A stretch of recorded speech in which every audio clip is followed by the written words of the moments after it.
আজকে আমার মিঠাইয়ের জন্য নিয়ে আসছি বাজার থেকে বাটা মাছ। ওকে প্রায় সময় মুরগি এবং পাঙ্গাস মাছ দেওয়া হতো, আজকে বাটা মাছ নিয়ে আসছি। তো মাছ ওকে কাঁচা খাওয়ানো হয় না, সেদ্ধ করে খাওয়ানো হয়। দেখবো বাটা মাছটা কি খায় কিনা। দেখেন, ওকে কাঁচা মাছটা দিয়ে সামনে দেখানোর পর ও খেলতে শুরু করে দিয়েছে। খুবই সুন্দরভাবে কাঁচা মাছটি দিয়ে খেলতেছে।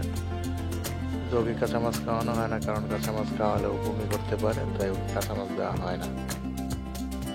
যারা বিড়াল পালে তারা এটা জানে, সিদ্ধ করে খাওয়াতে হয়। সবাই সিদ্ধ করে খাওয়ানোর চেষ্টা করে। ও দেখেন এত সুন্দরভাবে খেলছে, অসাধারণ লাগছে। যে দেখেন কত সুন্দর লাগতেছে। বিড়াল ছানার সাথে দুষ্টুমি করা বা খেলা করা খুবই মজাদার একটা সময় কাটানো। ভালো লাগে ওদের সাথে খেলতে। দেখেন কিভাবে হাত দিয়ে মাছটা খেয়ে করতেছে, খুবই ভালো লাগতেছে। আপনারা যারা বিড়াল পালেন তারা কাঁচা মাছটা সামনে দিয়ে দেখতে পারেন ও যে কি খুশি হয় বা কি খেলা করে। সত্যি পালা বিড়ালের সাথে মাছ দিয়ে খেলা করা খুবই ভালো লাগে।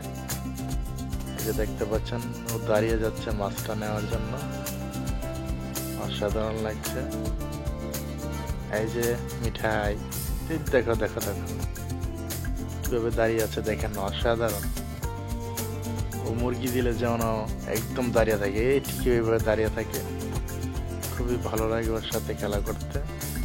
তো ভিডিওটা ভালো লাগলে লাইক, কমেন্ট, শেয়ার দিয়ে পাশে থাকবেন। ধন্যবাদ।